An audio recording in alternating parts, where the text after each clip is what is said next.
Good evening, it's 9 o'clock. Welcome to the English News Edition.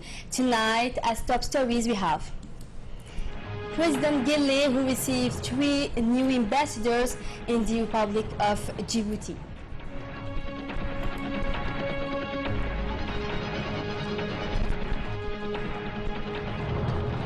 And concerning migration crisis, Croatia and Hungary is cooperating on the migrants' issues. These were the headlines. Welcome to our newsroom.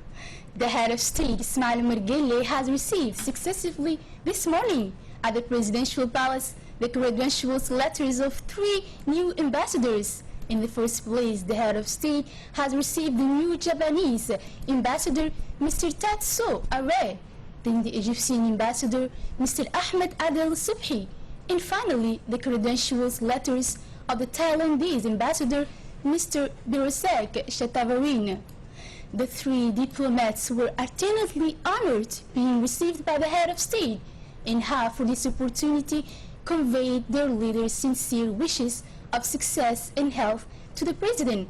They have welcomed the outstanding friendship and cooperative relations that link the leaders to the Republic of Djibouti. They have asked the head of state support to achieve their mission. And finally, the Japanese ambassador has welcomed the excellent relations of cooperation the 2 countries shares. Nommé par Sa Majesté en tant que nouvel ambassadeur ici à Djibouti, je suis très honoré de pouvoir m'engager dans le renforcement de partenariats d'exception qui lient nos 2 pays.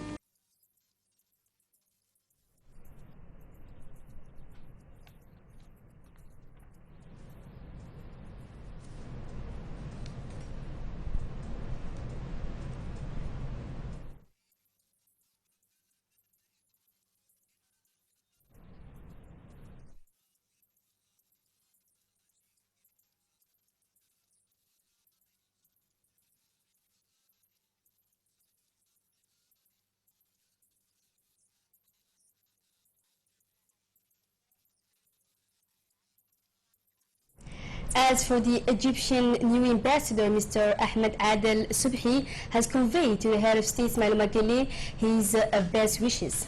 He has welcomed the outstanding relationship that links the Republic of Djibouti and the Republic of Egypt. The 2 shares many relations on different levels of bilateral cooperation and have a common vision on many questions concerning the Arab world. Let's listen to him. على عاتقي للإسهام في الرقي بالعلاقات التاريخية والمتميزة التي تربط بين مصر وجيبوتي.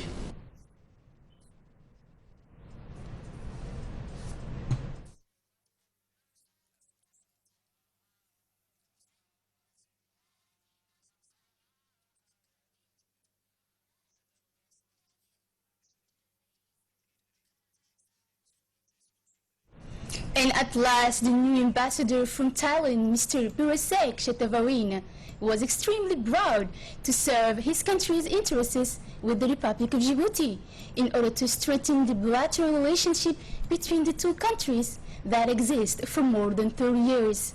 And he has added that Thailand is ready to support Djibouti's economic development. Of the Kingdom of Thailand to the Republic of Djibouti and the letter of record.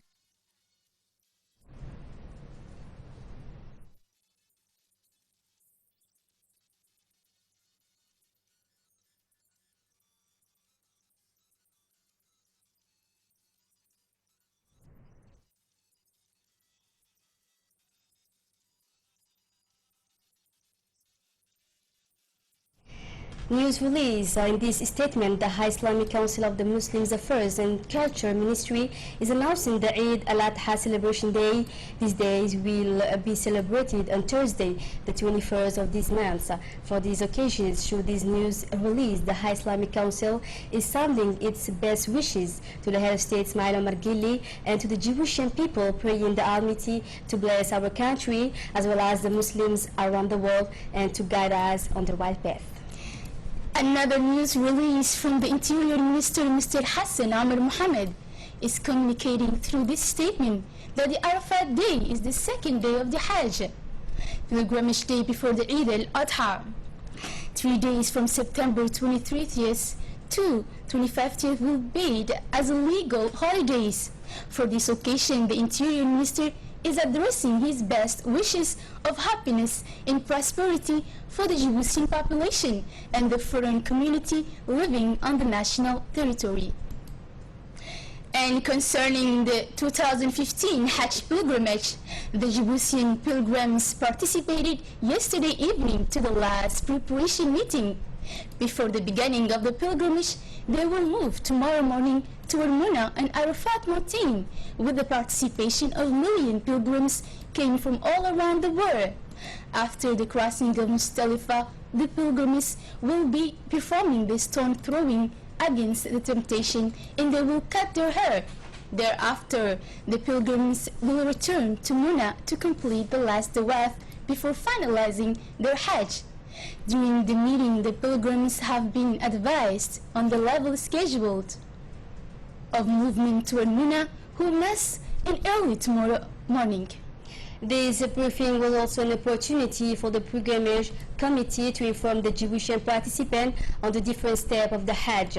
The pilgrimage committee has already made an inspection visit of the Arafat and Muna, where all measures have been taken to the reception of these pilgrims. In fact, all the pilgrimage committee, led by Mr. Al-Saleh Ahmed Abdallah and his staff, took part of the meeting within the presence of special guests, the Djiboutian ambassador in Saudi Arabia, Mr. Diaidin Babakrama. The ambassador did not fail to thank the Djiboutian pilgrims for their welcome. He also praised the effort of the National Pilgrimage Committee, which provided intense effort for the success of the pilgrimage, and he conveyed the greeting message of the head of state, Ismail Omar Gili. The president of the committee, Mr. Saleh Abdallah, and the Vice President Ahmed Khadar have thanked the ambassador for his visit and his active support to the success of Hajj 2015. At last, they also asked to the pilgrims to be patient during the displacement to the different stages. And now let's come back to the national news. Because of the worsening of the Yemeni situation that became out of control day by day, the refugees and foreigners flow still continue. 74 Yemeni, including 17 Americans and 1 person from Tajikistan. The boat that arrived from Aden to Port of Djibouti was welcomed by the security services. We could see on their faces tiredness and hunger, a journey with no water or anything to eat. At 3 p.m., another boat arrived at the Port of Djibouti full of refugees and foreign people fleeing the ongoing conflicts in Yemen. The International Day for Peace has been celebrated this morning at the French Institute. This day was organized on the initiative by an NGO under the name URI, led by the regional coordinator, Mr. Mohamed Ahmed Sougui. The main topic of this International Day of Peace was War and Peace Born in Minds of Men. Let's listen to Gasser Ali.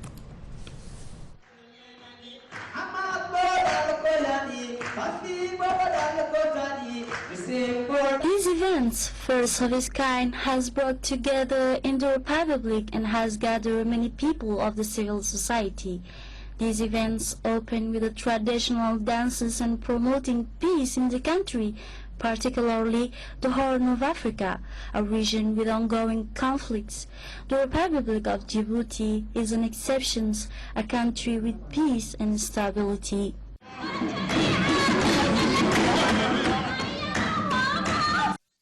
The training center of the protesting church, in collaboration with the European Union, the Association of Vivre Plus Fort and Disability Action, have organized a bilingual computer networks management training, as well as the concept of entrepreneurship for the young people in disability situations.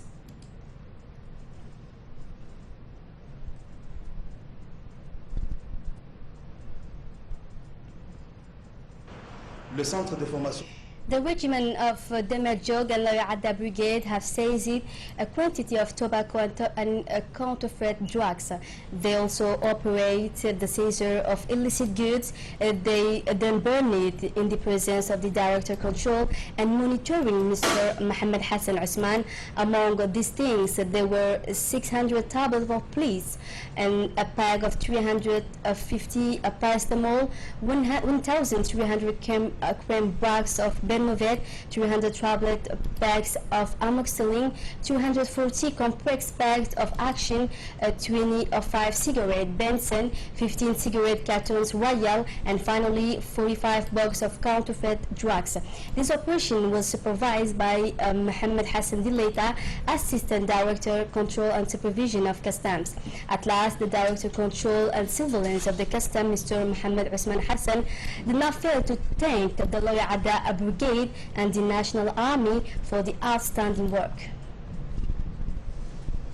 And now on the regional and international scene. If it was a dream, it has become a reality.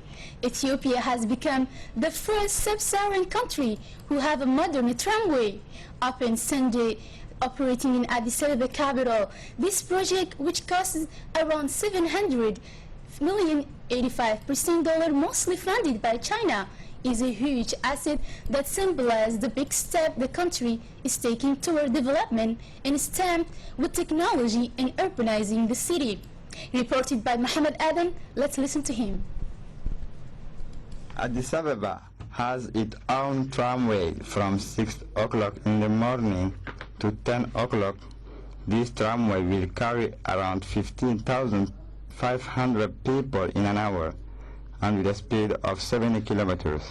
It goes from 39 different stations depending on the distance. The tickets will be with different colors with the lowest price, in other words, affordable for everyone. The construction of this tramway will be a great tool for commuting and will make transport easier in Addis Ababa and its 4 million inhabitants. The Ethiopian Minister of Transport, Mr. Wakne Gebeyu, said this tramway project will boost the capital by making it a continental hub. He said this is a sign of modernity. This is a very modern train that will serve the capital city of Africa, and we are very proud. Still on the international level, Alexis Tsipras said today he would revive Greece banks and its crippled economy while demanding debt relief from creditors in his